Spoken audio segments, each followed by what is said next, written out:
Assalamualaikum warahmatullahi wabarakatuh. Nama saya Siti Elis Rahmawati, calon guru penggerak angkatan 6 Kabupaten Cianjur. Dalam aksi nyata modul 1.4 budaya positif dalam penerapan segitiga restitusi di sekolah. Latar belakang dari aksi nyata ini yaitu segitiga restitusi adalah sebuah tahapan untuk memudahkan para guru dan orang tua dalam melakukan proses untuk menyiapkan muridnya dalam melakukan restitusi. Karena dalam menyelesaikan masalah harus dapat dipahami oleh murid sehingga mereka tidak melakukan perbuatannya kembali. Tujuannya agar murid dapat menyelesaikan masalah yang sudah diperbuatnya di lingkungan sekolah. Tolak ukur aksi nyata ini adalah murid terbiasa dalam memecahkan permasalahannya sesuai dengan nilai-nilai kebajikan yang sudah disepakati baik di kelas maupun di sekolah.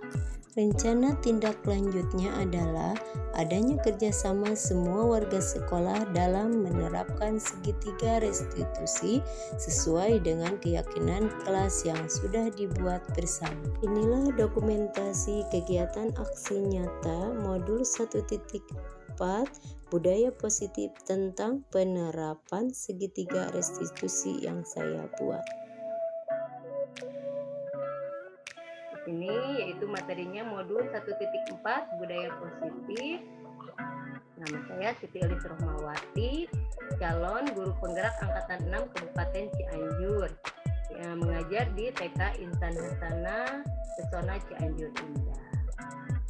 Langsung aja ya, ini budaya positif penerapan segitiga restitusi di sekolah, terutama di sekolah pendidikan anak usia dini.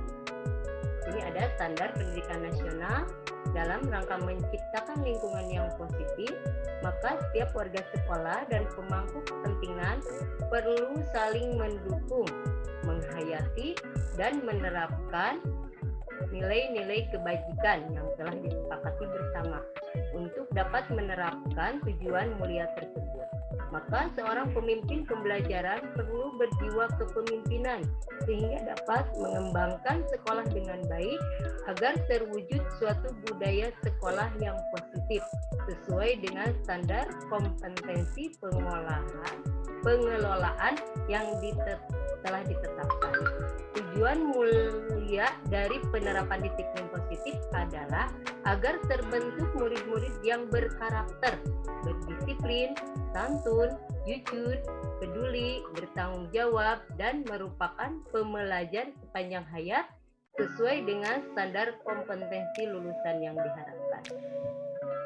Di sini yang disebutkan berkarakter, berdisiplin, santun itu masuk ke nilai-nilai kebajikan, ditambah dengan kasih sayang, terus mandiri kalau untuk anak usia dini ya, ditambah. Nah, selanjutnya yaitu ada 5 kebutuhan dasar manusia. Apa aja ya 5 kebutuhan dasar manusia itu? 1. Kebutuhan bertahan hidup. Apa kebutuhan bertahan hidup? Kebutuhan bertahan hidup itu tentang kebutuhan kita seperti sandang dan pangan, kebutuhan akan makanan, kebutuhan akan pakaian, atau dan lain-lain. Yang kedua yaitu kasih sayang dan rasa diterima. Nah, anak itu membutuhkan rasa kasih sayang, jangankan anak, kita juga ya sangat membutuhkan kasih sayang dari orang-orang yang kita sayangi gitu ya. Terus anak juga membutuhkan rasa diterima. Diterima sebagai apa? Sebagai anak didik kita kalau di sekolah, diterima sebagai anak yang membutuhkan pembelajaran atau kasih sayang dari seorang guru.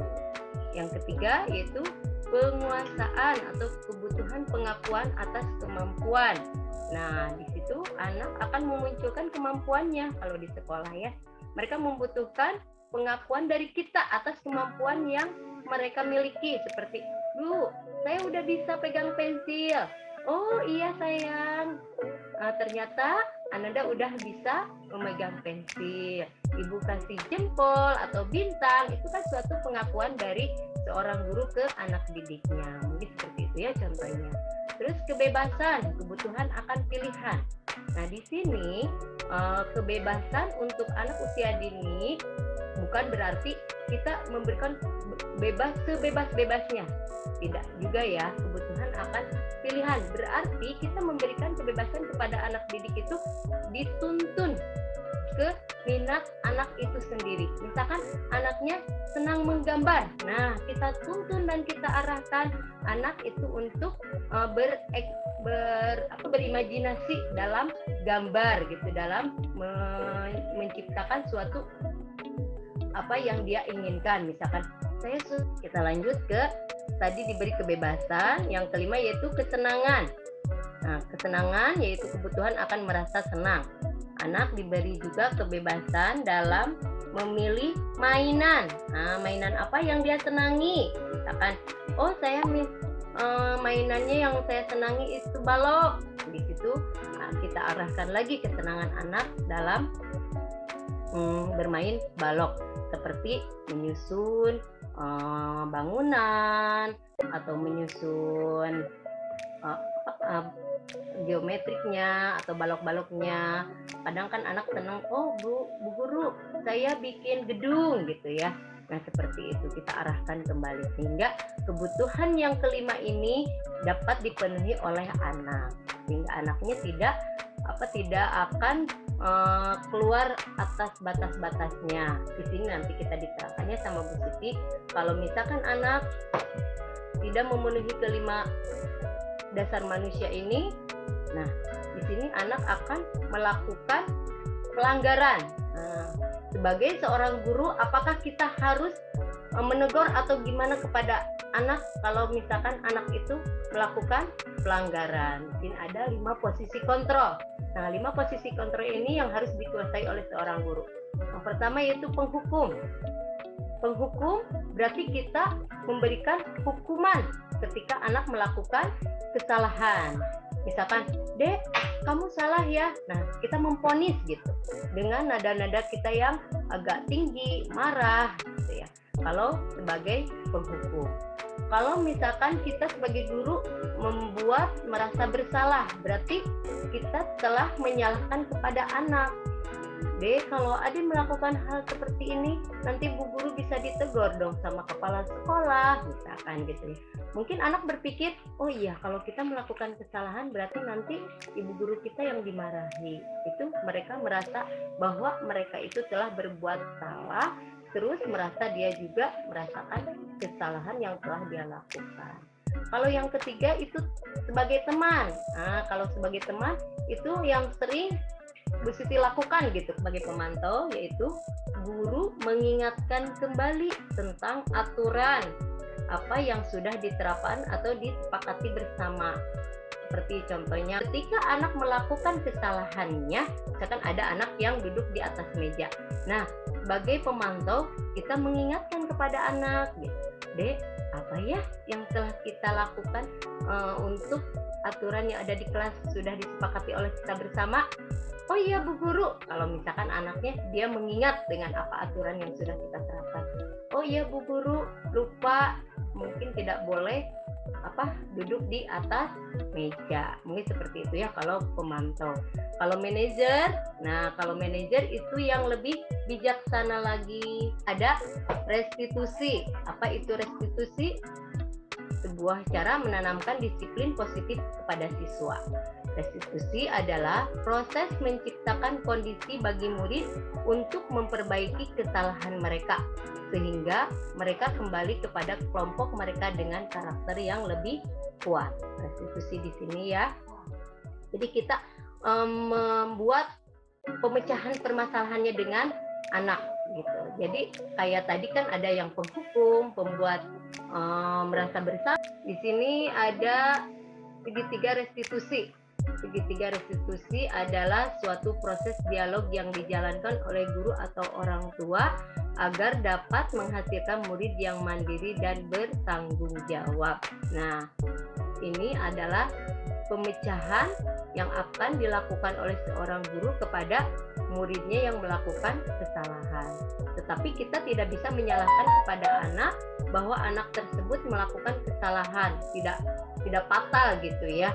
Tetapi kita harus memberikan keleluasaan kepada anak juga untuk mereka bisa menyelesaikan permasalahannya. Kenapa mereka melakukan kesalahan tersebut?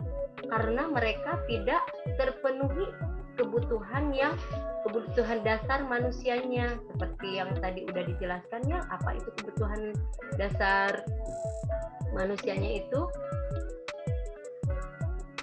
Nah, yang ini, kenapa anak melakukan kesalahan? Karena kelima kebutuhan dasar manusianya tidak terpenuhi, seperti misalkan anak tidak mendapatkan kasih sayang, itu yang lebih utama. Kalau misalkan ada murid kita kan broken home gitu kan, misalkan di rumahnya mama papanya bercerai, mungkin mereka membutuhkan kasih sayang dari orang lain. Ketika di sekolah siapa lagi? Berarti kepada gurunya. Disitulah kita berikan nilai plus buat anak tersebut untuk mendapatkan kasih sayang di sekolah, sehingga mereka tidak kehilangan 5 kebutuhan dasar manusianya. Itu ya, sehingga kalau anak misalkan melakukan kesalahan itu karena tidak terpenuhi 5 kebutuhan dasar manusia. Nah, ini ada langkah-langkah segitiga restitusi. 1. Menstabilkan identitas.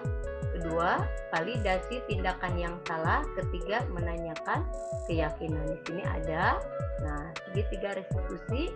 Menstabilkan identitas, yaitu setiap orang pasti pernah melakukan kesalahan, ya kan? Tidak, manusia itu tidak sempurna. Jangankan anak-anak ya, kita juga sebagai guru sering melakukan kesalahan. Masuk Bu Siti juga barusannya, kesalahannya sinyalnya jelek terus, jadi keluar terus. Minta maaf ya teman-teman semuanya. Terus yang kedua ini, kamu bukan satu-satunya yang pernah melakukan ini. Nah, mungkin di waktu-waktu yang lalu teman-temannya yang lain juga pernah melakukan kesalahan yang sama. Yang keduanya yaitu validasi tindakan yang salah. Sini ada, kamu tentu punya alasan mengapa melakukan itu. Nah, disinilah kita harus tahu sebelum memonis atau mengatakan bahwa anak itu bersalah itu apa alasannya. Kita juga harus tahu dulu alasan apa yang telah anak lakukan sehingga melakukan kesalahan tersebut. Yang keduanya, adakah cara lebih efektif untuk mendapatkan apa yang kamu butuhkan? Sehingga kita akan tahu apa yang dibutuhkan oleh anak ketika kita mengetahui alasannya. Seperti tadi, sepatunya basah karena kemarin kehujanan. Berarti kita udah tahu alasan anak itu kenapa tidak memakai sepatu hitam, karena sepatunya basah. Terus apa yang dibutuhkan oleh anak tersebut? Nah, sepatu yang hitamnya harus kering dulu, sehingga pasti anak mengatakan mungkin besok Bu Guru sepatunya kering, jadi bisa dipakai kembali karena tidak ada ganti lagi sepatu yang hitam. Kita udah tahu kan, berarti konsekuensinya seperti apa misalkan ke anak. Kalau misalkan kita keyakinan kelasnya misalkan kalau anak yang tidak memakai sepatu hitam, sepatunya harus dicopot, berarti anak tersebut mematuhi peraturannya, sepatunya dicopot, tetapi besok tidak mengulangi kesalahan tersebut. Yang terakhir yaitu menanyakan keyakinan. Nah, keyakinan kelas apa yang telah kita sepakati? Nah, yang tadi, sebelum kita mengetahui kesalahan-kesalahan anak, kita akan mengadakan keyakinan atau aturan gitu ya. Kalau keyakinan kelas itu aturan yang kita buat di kelas atas kesepakatan antara anak didik kita dengan guru wali kelas. Di situ kita terapkan seperti apa aturannya. Misalkan sama anak, atau kayak tadi kalau di PAUD ya, kalau di SMA sih itu udah SD, SMP, SMA, pasti mereka udah tahu aturan-aturan yang harus mereka terapkan di kelas. Misalkan tidak berisik, tidak apa. Kalau di anak usia dini kan tidak mungkin gitu ya, kita menerapkan kalau di kelasnya tidak berisik atau harus duduk rapi, itu tidak mungkin.